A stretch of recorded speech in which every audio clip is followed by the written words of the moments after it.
Hello everyone, how are you? This is Dr. Chavikar.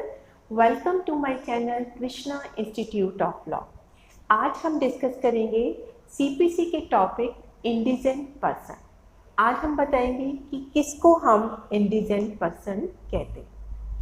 देखिए, जो order 33 है उसका रूल 1 बताता है कि इंडिजेंट पर्सन कौन है।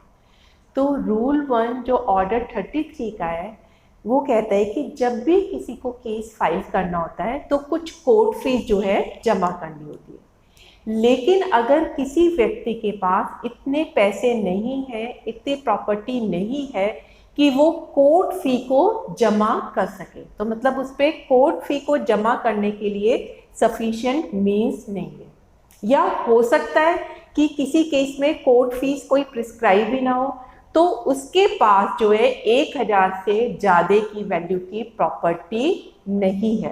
तो दो केसेस में जो है बंदा इंडिजेंट पर्सन हो सकता है। अगर उसे कोर्ट फी जमा करनी है तो उस पर इतने पैसे नहीं है कि वो कोर्ट फी जमा कर सके, या उस पर इतनी प्रॉपर्टी नहीं है। दूसरा है कि अगर केस फाइल करने के लिए कोई कोर्ट फी ही प्रिस्क्राइब नहीं है, लेकिन उस पर 1000 से ज़्यादा की वैल्यू की 1000 या उससे ज़्यादा की वैल्यू की प्रॉपर्टी नहीं है, तो भी वो जो है इंडिजेंट या पॉपर पर्सन माना जाता है।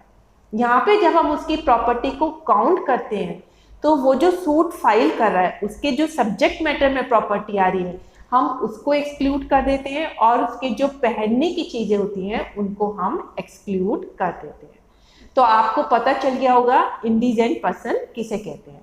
इट मीन्स इंडिजेंट पर्सन बहुत ही पुअर पर्सन होते हैं जिन पे अपना कोर्ट में अपना केस लड़ने के लिए कोर्ट फी को देने के लिए भी पैसे नहीं होते हैं। अब कोर्ट में आपने एज ए इंडिजेंट पर्सन जो है अपनी एप्लीकेशन फाइल कर दी, लेकिन कोर्ट ऐसे नहीं कि मैटर ऑफ राइट जिसने भी कहा मैं इंडिजेंट पर्सन हूँ उसकी एप्लीकेशन को वो एक्सेप्ट ही कर लेगी। इसमें कोर्ट प्रॉपर तरीके से चेक करती है और फिर ही उसे एक्सेप्ट या रिजेक्ट करती है।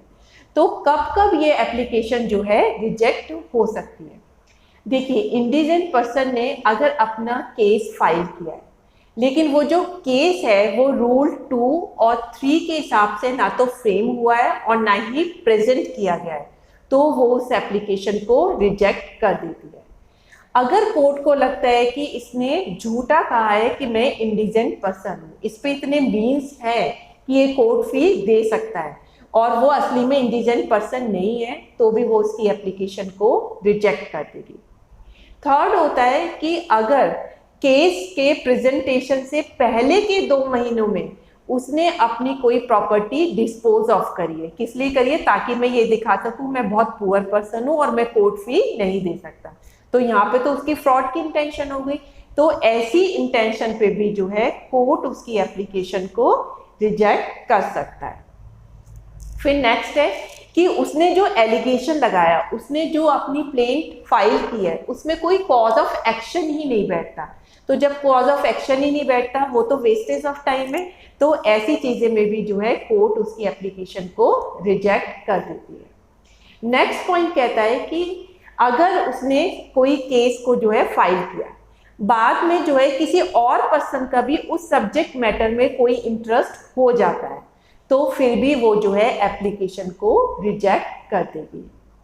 एफ पॉइंट बताता है कि अगर उसने जो एप्लीकेंट ने इंडिजेंट पर्सन ने जो एलिगेशन अपनी एप्लीकेशन में लगाए हैं अब वो बार हो गए हैं by any law. For example, अब वो जो एलिगेशन लगाए हैं उसका जो टाइम था एप्लीकेशन फाइल करने का वो लॉ ऑफ लिमिटेशन के हिसाब से अब वो फाइल नहीं कर सकता।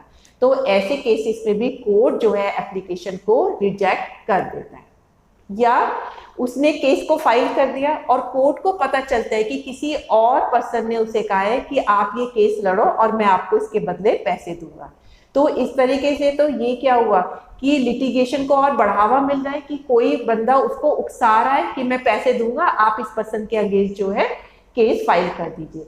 तो इस तरह की टेंडेंसी को कोर्ट हमेशा रोकता है। तो ऐसे केस में भी जो है एप्लीकेशन को जो वो रिजेक्ट कर सकता है।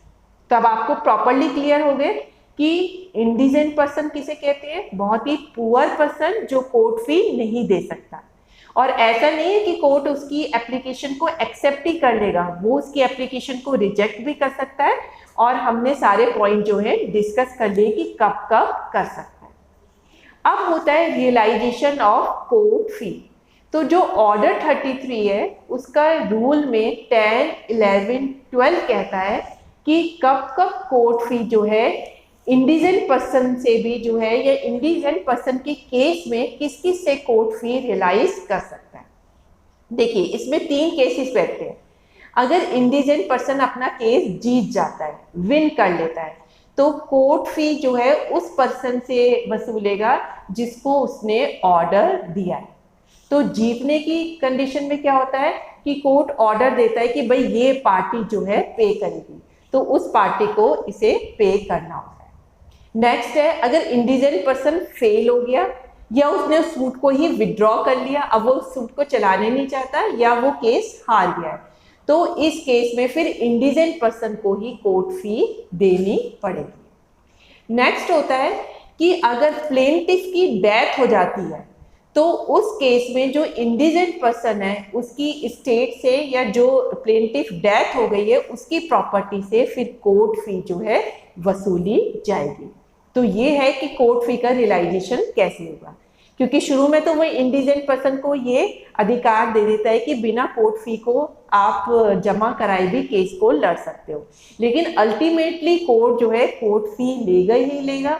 अगर इंडिजेंट पर्सन जीतता है तो दूसरी पार्टी देगी कोर्ट फी, अगर इंडिजेंट पर्सन हार जाता है तो फिर इंडिजेंट पर्सन ही देगा। अगर प्लेंटिफ की डेथ हो जाती है तो फिर प्लेंटिफ की जो प्रॉपर्टी है, एस्टेट है, उससे कोर्ट फी जो है आपकी जो है रियलाइज की जाएगी।